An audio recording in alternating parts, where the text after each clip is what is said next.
personas de forma natural esperamos que las cosas sucedan como nos gustaría que sucedieran, que tengamos el tiempo ideal, que encontremos la gente extraordinaria, que todo esté rico, y a veces esto no sucede. La gestión de las expectativas es una de las cosas más importantes que he encontrado en mi vida, porque ten en cuenta que tenemos expectativas respecto a nuestros hijos, respecto a nuestra pareja, nuestros amigos, nuestros compañeros, nuestros clientes, nuestra sociedad, expectativas de todo el mundo, y expectativas sobre nosotros mismos.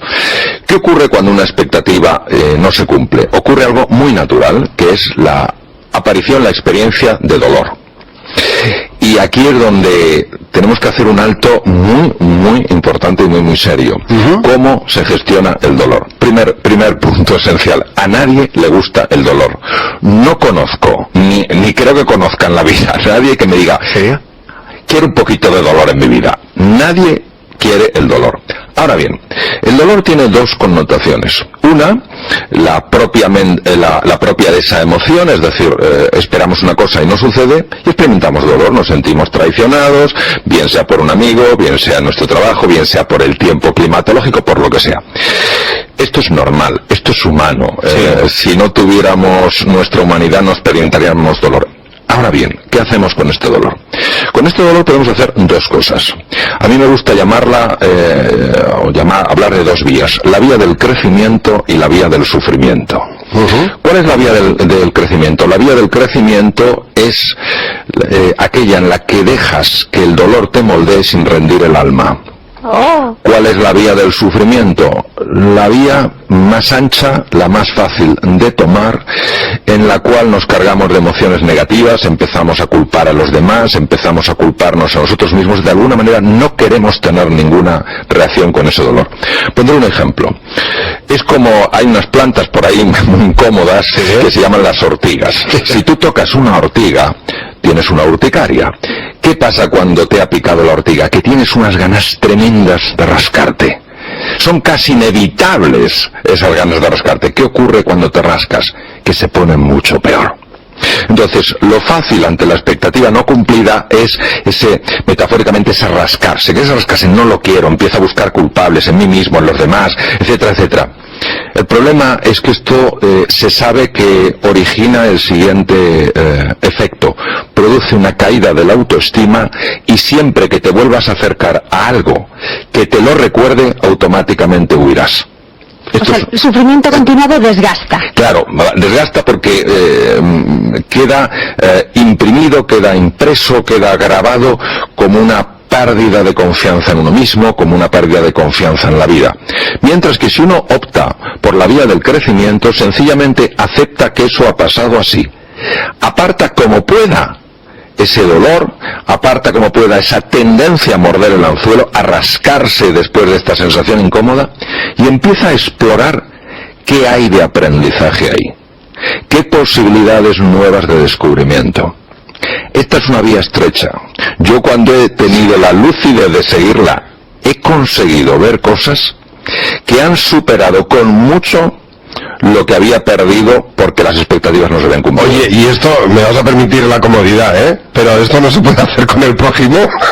Es decir, no puedes aprender del error y del dolor de otro y pensar que también tú puedes aprender algo del sufrimiento ajeno. Eso es una gran reflexión, Javi. Lo que pasa es que a veces los seres humanos vivimos tan atolondrados, tan aturdidos, que hasta que no nos pasa a nosotros ya nos cuesta aprender. Sí. Hombre, es inteligente aprender de lo que sucede a nuestro alrededor para sacar lecciones valiosas que apliquemos a nuestra vida. Pero al final tú tienes que lidiar con tu propia situación. Lo que quieres decirnos, Mario, en el fondo, es que no debemos escatimar el fracaso, que no debemos escatimar también el fallo, y que ahí podemos sacar mucho bueno también en nuestra vida. Yo no hablaría del fracaso, yo diría que o se gana o se aprende. No o se gana o se fracasa, sino se gana o se aprende. Algunos de los más grandes descubrimientos que se han hecho en la historia, algunos de los inventos más lucrativos que hoy en día podemos disfrutar, fueron la consecuencia de dos cosas. Primero, de un error, y segundo, de una persona inasequible al desaliento. que fue capaz de acercarse a esa experiencia dolorosa, apartando todo sentimiento de culpabilidad, todo sentimiento de desesperanza, todo sentimiento de frustración, mirar al error a la cara y preguntarle ¿qué tienes que enseñarme? Han salido cosas espectaculares de ahí. ¿Y todos estamos preparados para convertir ese dolor en crecimiento? Todo depende, María, de la actitud, es decir, de cómo nos posicionemos frente a ello. Es decir, esto es un acto de fe. ¿La fe qué es? ¿La fe es un acto del entendimiento? No, no haría falta fe si yo lo viera. Es un acto de la voluntad. Yo elijo creer. ¿Cuál es el regalo de la fe? Que al final se te permite ver lo que primero has creído. Es que dice tanta cosa, Mario, que hay que apuntártelo y luego meditarlo. Es que hacemos una está muy bien, está muy bien, normal que sea. Está muy bien. Estaba pensando yo precisamente en la oportunidad que tenemos muchas veces de crecer ante esas expectativas que no son cumplidas, pero todo tiene un proceso, Mario. Es decir, en un principio es normal que nos rebelemos ante eso, que pasemos una época de mosqueo y de rebeldía general. Absolutamente. Yo suelo decir que si habláramos a los demás como nos hablamos a nosotros mismos no tendríamos ni un amigo. Es decir, cuando cometemos un error y caemos al suelo, muchas veces la primera persona que nos ataca, la primera persona que nos agrede, la primera persona que nos critica, somos nosotros mismos. No necesitamos cuando estamos en el suelo ningún dedo que nos apunte. Necesitamos una mano que nos ayude a levantarnos. Hay que entender esto exactamente como tú lo has dicho, Javi, como un proceso. Esto no es un evento que sucede. Es un proceso donde cada día vas mejorando un 0,1% en algo y al cabo de 3 años has mejorado un 100%. Esa filosofía me gusta, la repite Mario Alonso Puig en varias ocasiones, que esos pequeños pasitos que al final acaban dándote la vuelta como un calcetín. Sí.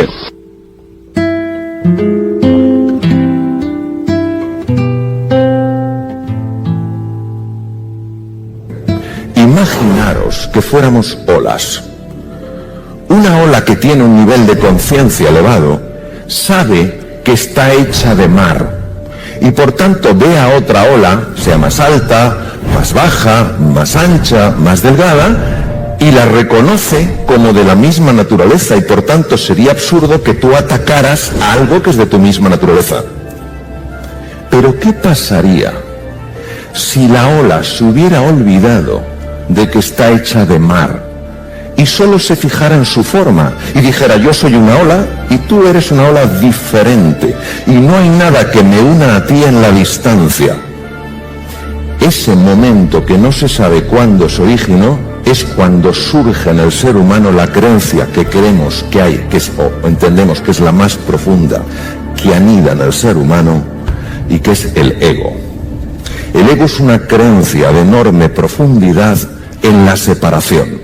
Cada ola se ve separada del resto. Por tanto, si tú, otra ola, desapareces, te estrellas con una roca, ¿qué más me da? Si tú eres distinta a mí. De ahí nace el egoísmo, el ensimismamiento, el centramiento exclusivamente en uno.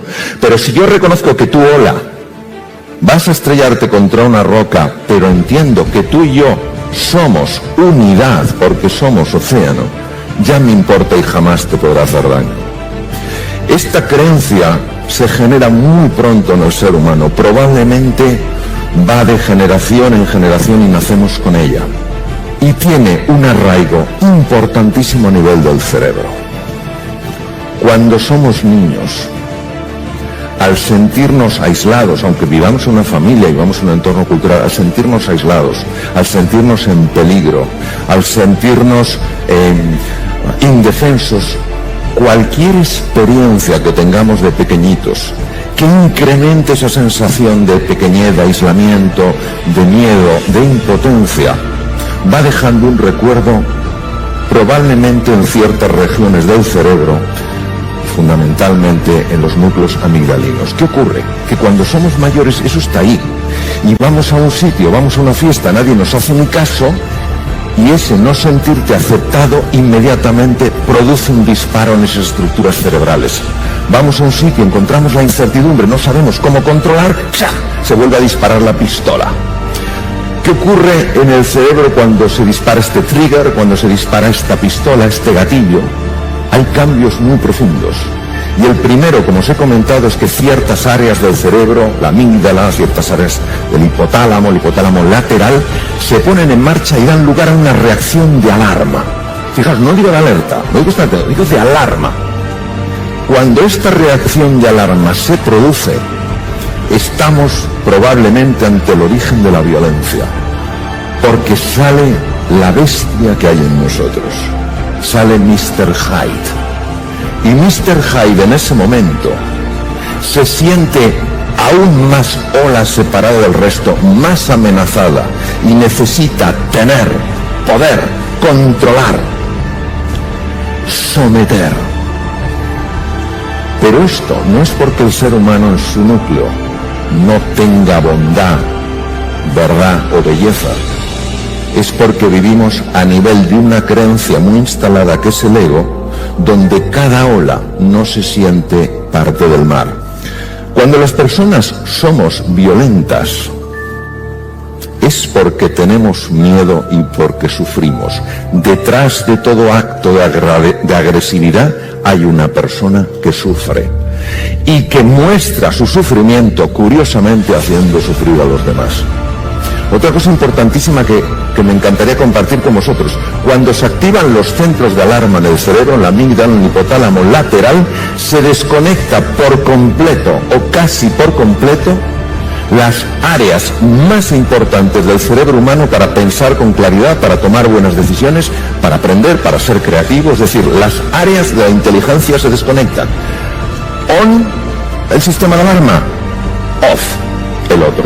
El budismo no es una religión en el sentido habitual que utilizamos, aunque religión viene de religare, que es volver a unir lo separado.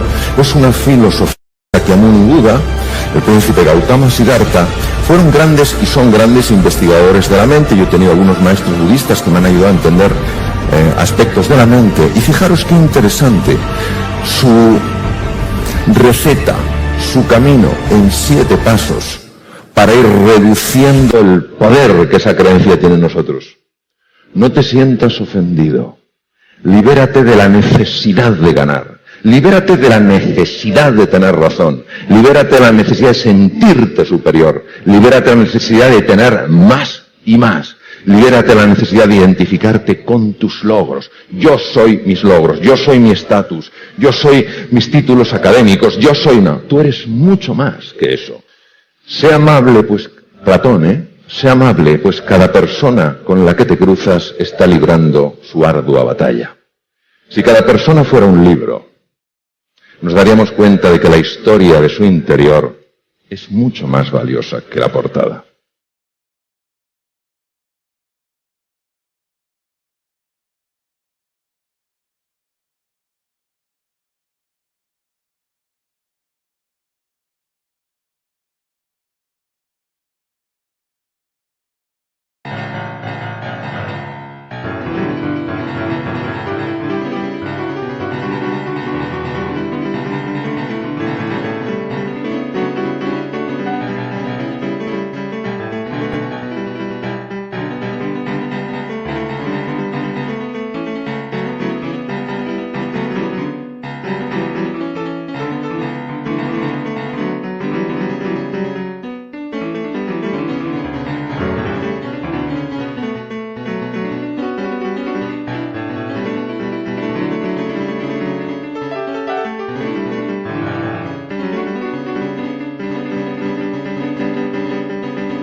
intertwine with the beats of time.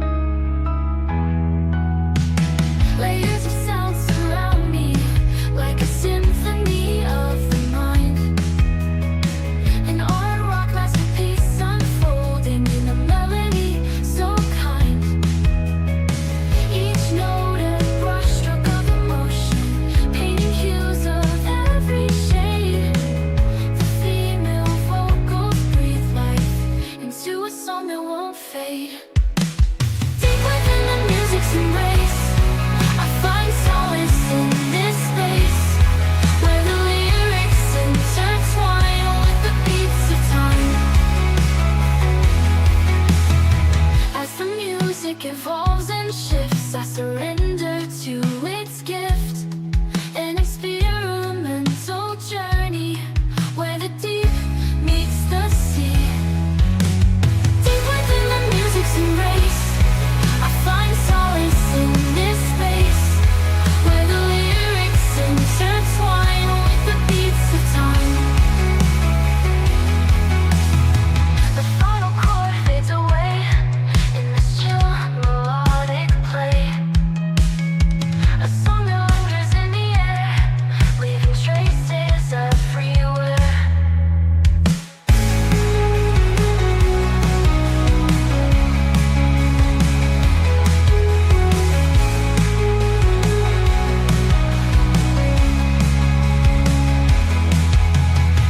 Layers of sound surround me like a symphony of the mind.